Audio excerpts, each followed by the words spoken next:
మనతోని త్రికాల కాలభైరవ స్వామి అయితే ఉన్నారు. స్వామి నమస్తే స్వామి. ఓం కాళకాలాయ విద్మహే కాళాతీతాయ ధీమహి తన్నో కాళభైరవః ప్రచోదయాత్. 50 మంది భగవద్బంధువులందరికీ కూడా దైవాశీస్సులు. శుభమస్తు. థ్యాంక్ యూ స్వామి. ఇప్పుడు మహాకుంభమేళ వస్తూ ఉంది. అసలు దానికంత ప్రతిష్ట ఎందుకు అని? ఈ యొక్క మహాకుంభమేళ అనగా 144 సంవత్సరాలకి ఒక్క మారు వస్తుంది మాట. అంటే ఈ మహాకుంభమేళ గురించి మనకి అష్టాదశ పురాణాల్లో కూడా దాని గురించి ప్రస్తావన ఉంది. అలాగే త్రేతాయుగము, ద్వాపరయుగము, కృతయుగములో కూడా ఈ యొక్క మహాకుంభమేళ గురించి అంతా కూడా వివరంగా వ్రాయబడి ఉంది.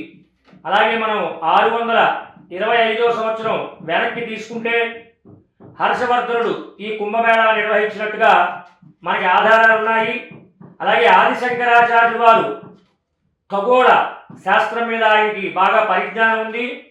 ఆయన సాక్షాత్తు పరమశివుడు కైలాసానికి వెళ్ళి మనకి ఆత్మలింగం తెచ్చినటువంటి సందర్భం కూడా ఉంది.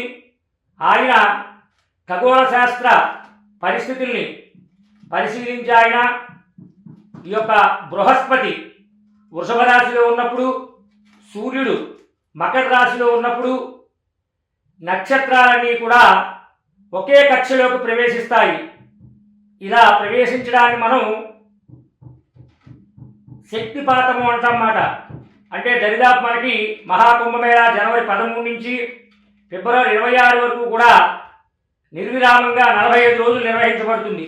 ఈ 45 రోజులు కూడా నక్షత్రాలన్నీ ఒకే కక్షలోకి వచ్చి ఖగోళంలో అంతరిక్షంలో ఒక కాస్మోటిక్ ఎనర్జీ ఉత్పత్తి అవుతుంది. అది ప్రధానంగా భూమి మీద గల జలపాతాల మీద ఎక్కువగా ఆ ప్రభావం కేంద్రీకృతమై ఉంటుందన్నమాట. అందువల్ల దాన్ని ఆధారంగా తీసుకుని ప్రపంచంలో ఎక్కడా లేని విధంగా, అన్య మతాలలో కూడా లేని విధంగా అత్యంత గర్వంగా చెప్పుకునేటటువంటి పెద్ద హిందువులకి జాతర, మహోత్సవం, పండుగ అని చెప్పవచ్చు శివ. ఇంకోటి స్వామి, కుంభమేళా సమయంలో చాలా మంది వెళ్తూ ఉంటారు, రద్దీగా ఉంటుంది. వీళ్ళు తీసుకోవాల్సిన జాగ్రత్తలు ఏమని చెప్తారు? అసలు చేయకూడని పనులు ఏమైనా ఉన్నాయా? చేయాల్సిన పనులు ఏమన్నా, ప్రతిష్టంగా చేయాల్సిన పనులు ఏమైనా ఉన్నాయా? ఇవి మనం అక్కడికి వెళ్ళినప్పుడు నాగసాధువుల్ని ముట్టుకోవాలని ప్రయత్నం చేయవద్దు. ఎందుకంటే వాళ్ళు 6 స్నానాలు మాత్రమే ఆచరిస్తారు. ఈ 6 స్నానాలని మనం రాజస్నానాలు అంటామన్నమాట. అంటే వీళ్ళకి దరిదాపు ఇప్పటికి 13 అఖాడాలు ఉన్నాయి వాళ్ళకి. ఈ 13 అఖాడాల నుంచి కూడా వాళ్ళు 13 రకాలైనటువంటి సాంప్రదాయాల్లో వారు ఈ యొక్క మహాకుంభమేళాకి రావడం జరుగుతుంది. అనగా 13 రకాలైన సాంప్రదాయం. ఒక్కో అఖాడా వారు ఆయుధాలని, అస్త్రాలని, ఇవన్నింటినీ కూడా నైపుణ్యాన్ని చూపెట్టుకుంటూ ముందుకు వస్తారు. ఒక్కో అఖాడా వారు ఉంటారు, వారు కేవలం ముద్రల్ని ప్రదర్శిస్తూ నాగముద్ర, గరుడ ముద్ర, శివలింగ ముద్ర, శక్తి ముద్ర ప్రదర్శిస్తూ ఎవరితో మాట్లాడకుండా వారు ముందుకు వెళ్ళిపోతూ ఉంటారు. ఒక్కో అఖాడా నుంచి ఉంటారు, వారు ఈ యొక్క ఆసనాలు ప్రత్యేకమైనటువంటి వజ్రాసనం, హలాసనం, సుఖాసనం ఇటువంటివి వేస్తూ ఆ స్నానాన్ని వారు ఆచరిస్తారన్నమాట. అందువల్ల దయచేసి భక్తులంతా కూడా మీరు అక్కడికి వెళ్ళినప్పుడు నాగసాధువుల్ని ముట్టుకుందుకు ప్రయత్నం చేయడం కానీ, వారిని ఏదో అడగడం కానీ ఇటువంటివన్నీ కూడా ఏం చేయకుండా చక్కగా మీరు 45 రోజులు కూడా ఎవరికి ఇబ్బంది కలగకుండా ఈ యొక్క త్రివేణి సంగమందు, అంటే మనం ఈ యొక్క మహాకుంభమేళ 4 చోట్ల జరుగుతుంది. 1 ప్రయాగరాజు, 2 నాసిక్కు, 3 ఉజ్జయిని, 4 హరిద్వార్.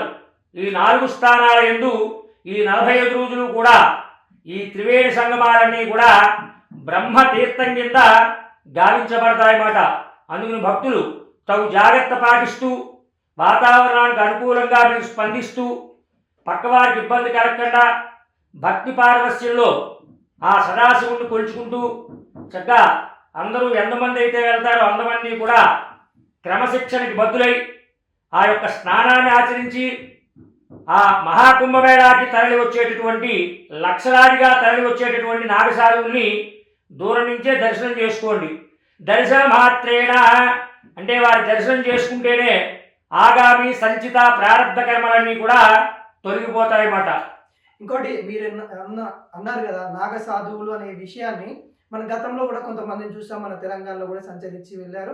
అయితే అప్పుడు కూడా చాలా మంది ఫోన్లో చిత్రీకరించడానికి ట్రై చేశారు, ఫోన్లో బంద్ అంటే వీడియోలు తీయడానికి చూశారు. అక్కడ కూడా అలాంటి పరిణామాలు ఏమైనా చోటు చేసుకుంటాయా? అలా చేయాలనుకునే వాళ్ళకి మీరు ఏం చెప్పదలుచుకున్నారు? అదే ఇప్పుడు చెప్తున్నాను కదండి, వాళ్ళు ఒక్కొక్క సాధువుకి ఒక్కొక్క రకమైనటువంటి శక్తి అంటే సిద్ధి ఉంటుంది మాట వాళ్ళకి. వాళ్ళు ప్రత్యేకంగా పంచభూతాల ఉపాసన చేసే నాగసాధువులు ఉంటారు. అంటే అగ్నిని మాత్రమే కొలిచే సాధువు ఉంటాడు. ఆయన ఏం చేస్తుంటే అగ్ని ఆయన ఏమీ చేయలేదు. ఆయన అగ్నిగుండంలో మన ఎదురుగుండానే అక్కడే కూర్చుంటాడు. గడ్డంతా కూడా మంట పెట్టుకుని కట్టెల్లో ఆయన కూర్చుంటాడు. అంటే ఆయనకి ఏమున్నట్లు లెక్క అగ్నోపాసన. అలాగే జలోపాసన ఉన్నటువంటి నాగసాధువులు ఉంటారు.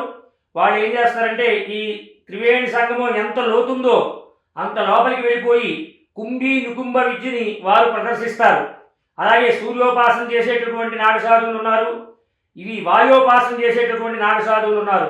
అందుకని వారిని మనం మన ఈ వీడియోల్లో చిత్రీకరించడం కానీ వారిని మనం డిస్టర్బ్ చేయడం కానీ దయచేసి చేయకుండా దూరం నుంచే మీరు సాంప్రదాయంగా దర్శనం చేసుకోండి. అద్భుతమైనటువంటి ఫలితాలు మీ అందరికీ కూడా కలుగుతాయి ఖచ్చితంగా. ఇంకోటి కుంభమేళ అనగానే చాలా మంది ఏంటంటే ఒక చరిత్ర విని అరే ఇది ఇలా ఉంటుంది అలా ఉంటుంది అని తెలుసుకున్న వాళ్ళే ఉన్నారు. అక్కడ క్లియర్ కట్గా కుంభమేళ గురించి చరిత్రలో ఏముంది అంటే ఈ జనరేషన్ వాళ్ళకి సరిగ్గా తెలియదు. వాళ్ళకి ఏం చెప్పదలుచుకున్నారు? ఈ జనరేషన్ వాళ్ళకి కుంభమేళ గురించి ఏం చెప్పదలుచుకున్నారు? ఇవన్నీ కూడా మనకి చారిత్రాత్మక ఆధారాలు. ఎప్పుడో ఋషులంతా కూడా అష్టాదశ పురాణాల్లో వ్రాసేశారు. ఇవన్నీ కూడా ప్రపంచ వ్యాప్తంగా అష్టాదశ పురాణాన్ని ఫారినర్స్ అందరూ కూడా నిశితంగా వారి భాషలోకి తర్జుమా చేసుకుని హిందుత్వం ఎంత గొప్పది, అలాగే జరిగేటటువంటి ఈ వేడుక ఎంత గొప్పది అని తెలుసుకుని దరిదాపు మనకి 180 దేశాల నుంచి నాగసాధువులు ఎలా అయితే ఆ యొక్క వేషధారణ సాంప్రదాయంగా ఉంటారో అలాగే ఫారినర్స్ అంతా కూడా సేమ్ వారిని అనుసరించి ఇక్కడికి వచ్చి ఆ పద్ధతులన్నీ కూడా వారు అక్కడ బుక్లో రీడింగ్ చేసుకుని చక్కగా ఇక్కడికి వచ్చి స్నానాలు చేసి వెళ్ళడం జరుగుతుంది.